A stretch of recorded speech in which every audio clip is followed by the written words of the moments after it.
guys, welcome back to my YouTube channel Ranjita Santosh Vlogs.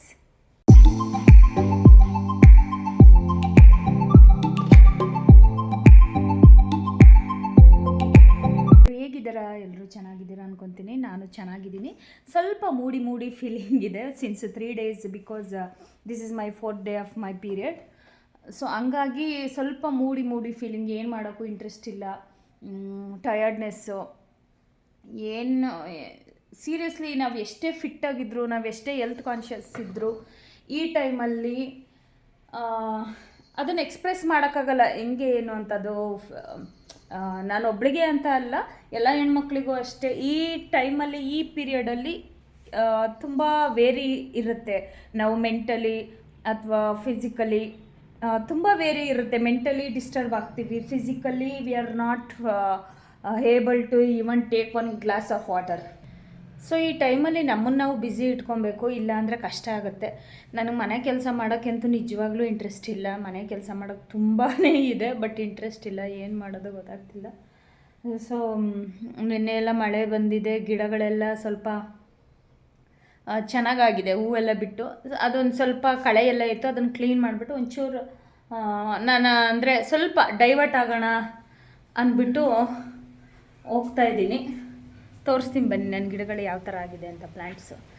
So ಅಲ್ಲದೆ ಕೆಲವೊಂದು ಪ್ಲ್ಯಾಂಟ್ಸ್ನ ತೊಗೊಂಡು ಬರಬೇಕು ಅಂತ ಅಂದ್ಕೊಂಡಿದ್ದೀನಿ ಇವತ್ತು ಹೋಗ್ಬಿಟ್ಟು. ಇಲ್ಲೇ ನಮ್ಮ ಮನೆಯಿಂದ 1 kilometer ಆಗುತ್ತೆ ಅಷ್ಟೇ, ನರ್ಸರಿ ಇದೆ. ಕೆಲವೊಂದು ಪ್ಲ್ಯಾಂಟ್ಸ್ನ ತೊಗೊಬಂದು ಪಾಟಿಂಗ್ ಮಾಡಬೇಕು. ಅದಕ್ಕೆ ಮಣ್ಣು, ಗೊಬ್ಬರ ಎಲ್ಲ ತೊಗೊಂಡು ಬರಬೇಕು. ಗಿಡಗಳು ತೊಗೊಂಡು ಬರೋದಲ್ದೇ ಮಣ್ಣನ್ನು ಕೊಟ್ಟು ದುಡ್ಡು ಕೊಟ್ಟು ತೊಗೊಂಬರ್ಬೇಕು. ಗುರು, ಏನು ಕಾಲ ಬಂತು ನೋಡಿ. ನನ್ನದು ಇದೆಲ್ಲ ಹೆಂಗಿದೆ ಫ್ಲವರ್ಸ್ ಅಂತ, ಎಷ್ಟು ಚಂದ ಇದೆಲ್ಲ.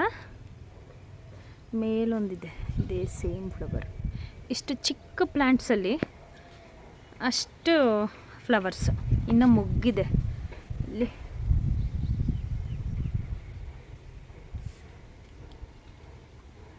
ಇದು ಬೆಲ್ ಫ್ಲವರ್ ಅಂತ ಕೊಟ್ಟರು. ಅದು ನನಗೆ ನರ್ಸರಿಲಿ ನೋಡಿದ ತಕ್ಷಣವೇ ತುಂಬ ಇಷ್ಟ ಆಯಿತು. ಇದೇ ಸೇಮ್ ಫ್ಲವರ್, ಇದು ವೈಟ್ ಕಲರಲ್ಲಿ ಇದೆ. ಬಟ್ ಇದು ಇನ್ನೂ ಹೂವು ಬಿಟ್ಟಿಲ್ಲ, ಇದು ಬಿಟ್ಟಿದೆ. ಇದು ಚೆನ್ನಾಗಿದೆ, ಮೆಜಂತಾ ಕಲರು, ಲ್ಯಾವೆಂಡರು, ಯಾವ ಕಲರು. ಇದೊಂದು ಫ್ಲವರ್ ಇದೆ ನೋಡಿ, ಇದೊಂದು ಚೆನ್ನಾಗಿದೆ. ಇನ್ನು ಈ ಫ್ಲವರ್ ಬಂದುಬಿಟ್ಟು orange colour flower, orange with maroon ಅನ್ಕೊತೀನಿ. ಲಾಸ್ಟ್ ವೀಡಿಯೋದೆಲ್ಲ ಹಾಕಿದ್ದೀನಿ, ಅದರಲ್ಲಿ ಹೂ ಬಿಟ್ಟಿತ್ತು, ಆವಾಗ ಹಾಕಿದ್ದೆ. ತುಂಬ ಬಿಸಿಲಿದೆ, ಪರವಾಗಿಲ್ಲ. ಬಿಸಿಲಿಗೆ ಸ್ವಲ್ಪ ನನ್ನನ್ನು ನಾನು ಎಕ್ಸ್ಪೋಸ್ ಮಾಡಿಕೊಂಡು ಸ್ವಲ್ಪ ನಾನು ಈ ಗಿಡಗಳಿಗೆ ಸ್ವಲ್ಪ ಆರೈಕೆ ಮಾಡೋಣ ಅಂತ ಬಂದಿದ್ದೀನಿ ಇವಾಗ. ಫ್ರೆಂಡ್ಸ್, ಈ ಪ್ಲ್ಯಾಂಟ್ಸ್ ತೊಗೊಂಡ್ಬಂದು ನಾನು ಆಲ್ಮೋಸ್ಟ್ 2 months ಆಯಿತು. 2 months ಆಗ್ತಾ ಬಂತು. ಈ ಪ್ಲ್ಯಾಂಟು ತೊಗೊಂಡ್ಬಂದು ಸ್ಟಾರ್ಟಿಂಗ್ ಹೂವೇ ಬಿಡ್ತಿರ್ಲಿಲ್ಲ.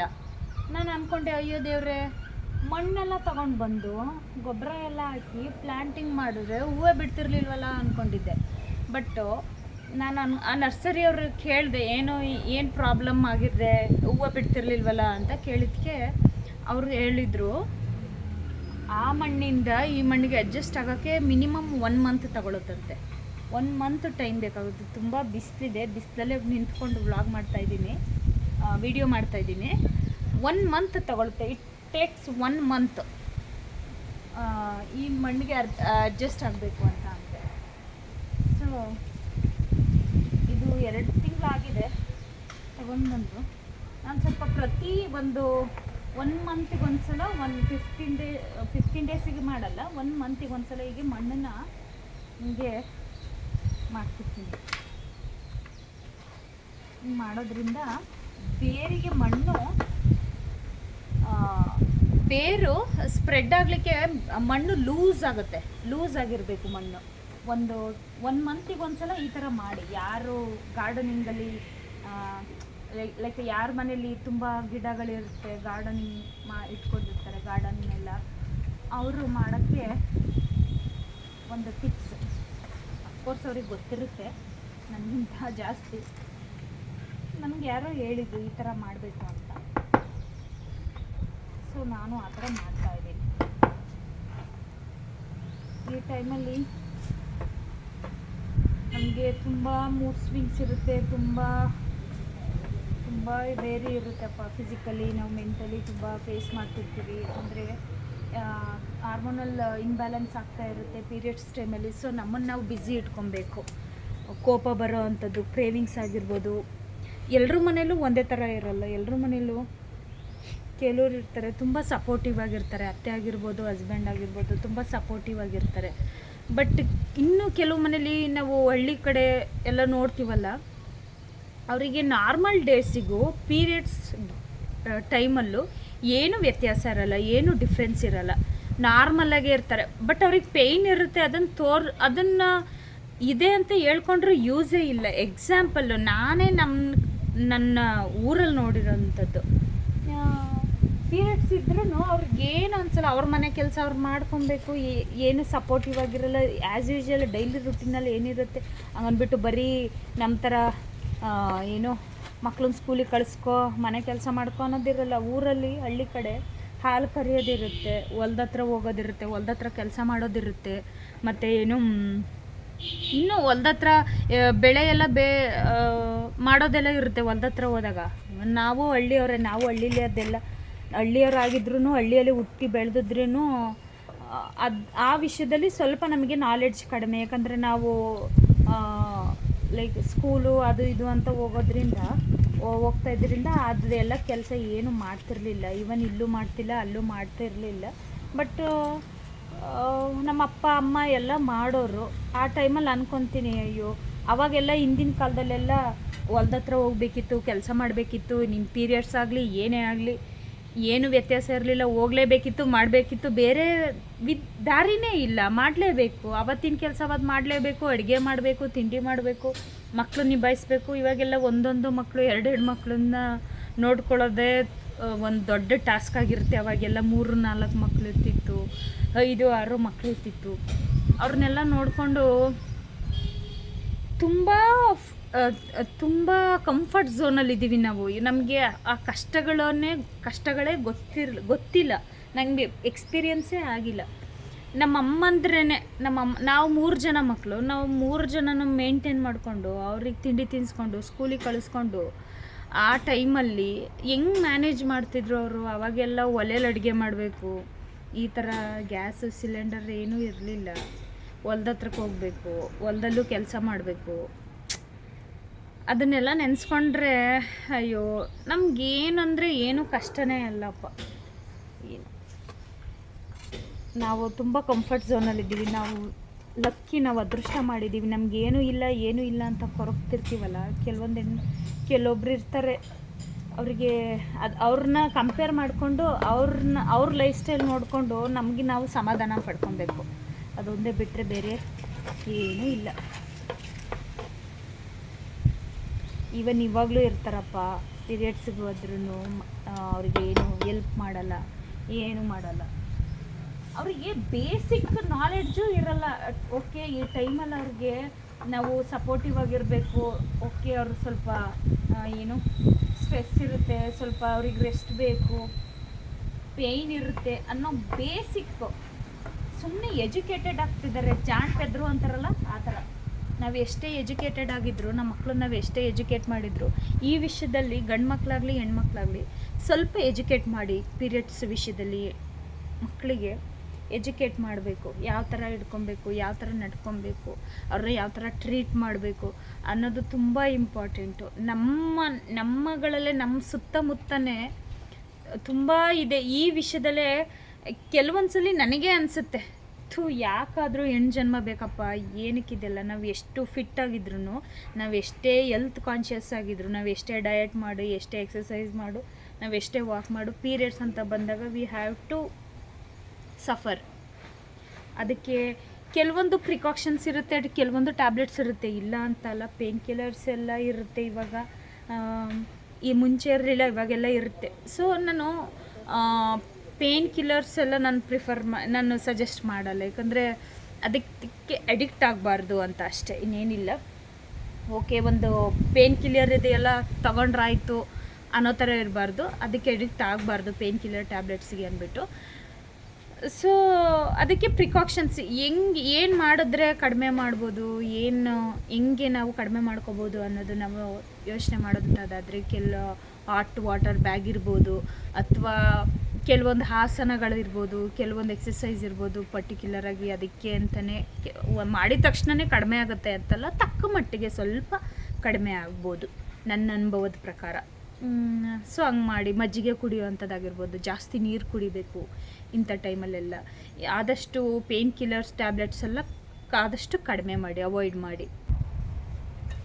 ಐ ಡೋಂಟ್ ನೋ ವಿಡಿಯೋ ಹೇಗೆ ಬರ್ತಾಯಿದೆ ಬಿಸಿಲಲ್ಲಿ ಅಂತ, ನಾನು ಸುಮ್ಮನೆ ವೀಡಿಯೋಗೆ ಇಟ್ಟಿದ್ದೀನಿ, ವಿಡಿಯೋ ರೆಕಾರ್ಡ್ ಆಗ್ತಿದೆ.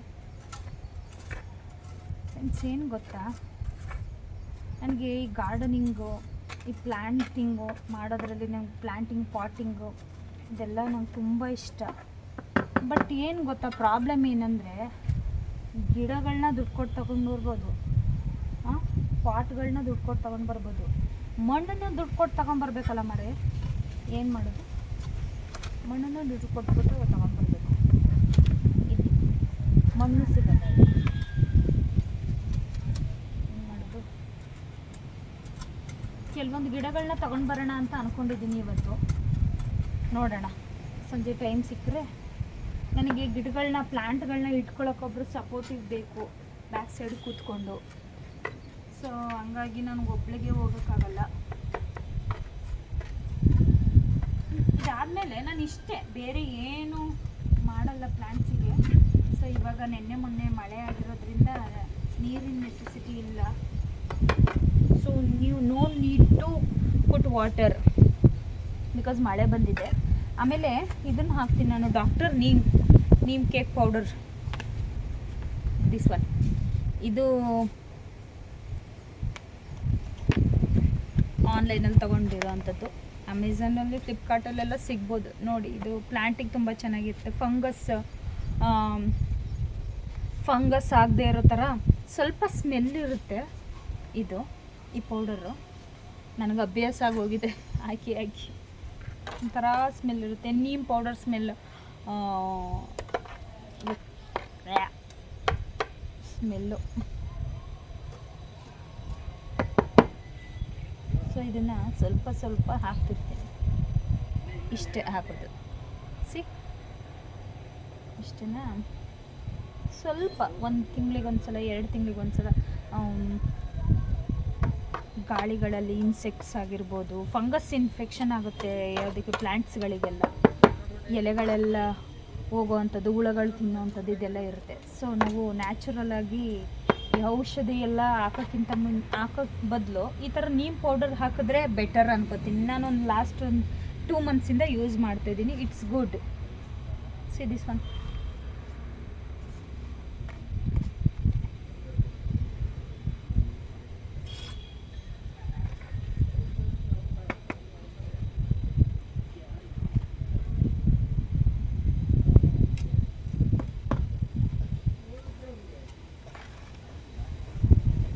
ಒಂದು 2 ದಿನ ಸ್ಮೆಲ್ ಇರುತ್ತೆ, ಆಮೇಲಿಂದ ಹೋಗುತ್ತೆ. ನೀಮ್ ಆಯಿಲ್ ಕೂಡ ಸಿಗುತ್ತೆ.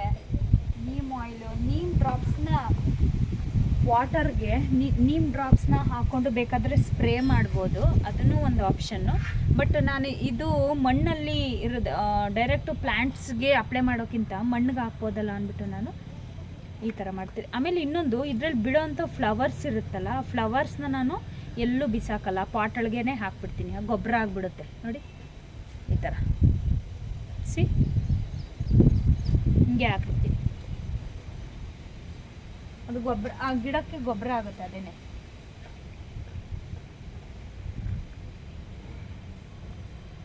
ಗಿಡಗಳನ್ನ ನಾವು ತುಂಬ ಕ್ಲೀನಾಗಿ ಇಡಬಾರ್ದು, ಅಲ್ಲಿ ಅದರೊಳಗಡೆ ಗಿಡಗಳನ್ನ ಬೆಳೆಯೋಕ್ಕೆ ಬಿಡಬೇಕು. ಸೊ ಬೇರೆಲ್ಲ ಸಡಿಲ ಆಗುತ್ತೆ.